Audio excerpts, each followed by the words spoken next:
Q news ఛానల్లో పనిచేయటకు అనుభవం గల కంటెంట్ రైటర్స్, వీడియో ఎడిటర్స్ మరియు మార్కెటింగ్ ఎగ్జిక్యూటివ్స్ కావాలను సంప్రదించవలసిన నెంబర్లు 8688926084. మాజీ మంత్రి ధర్మపురి శ్రీనివాస్ కన్నుమూశారు. కొంతకాలంగా అనారోగ్యంతో బాధపడుతున్న ఆయన తెల్లవారుజామున 3 గంటలకు గుండెపోటుతో తుది శ్వాసను విడిచారు. 1948 సెప్టెంబర్ 27న నిజామాబాద్లో జన్మించారు డి. శ్రీనివాస్. 1989లో మొదటిసారి శాసనసభ్యులకు ఎన్నికయ్యారు డి. శ్రీనివాస్. తరువాత వరుసగా 1999లో, 2004లో కూడా గెలుపొందారు. 2004, 2009 ఎన్నికల సమయంలో పిసిసి చీఫ్గా పనిచేశారు ఆయన. 2014 సంవత్సరంలో కాంగ్రెస్కు రాజీనామా చేసి బీఆర్ఎస్ నుంచి రాజ్యసభ సభ్యుడిగా ఎన్నికయ్యారు. అనంతరం బీఆర్ఎస్ను వీడి సొంత గూటి కాంగ్రెస్కు చేరారు.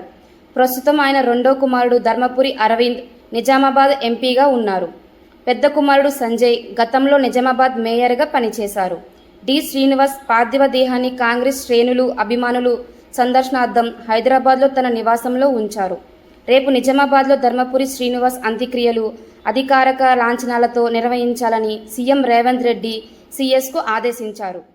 క్యూ న్యూస్ ఛానల్లో పనిచేయటకు అనుభవం గల కంటెంట్ రైటర్స్, వీడియో ఎడిటర్స్ మరియు మార్కెటింగ్ ఎగ్జిక్యూటివ్స్ కావాలను సంప్రదించవలసిన నెంబర్లు 8688926084.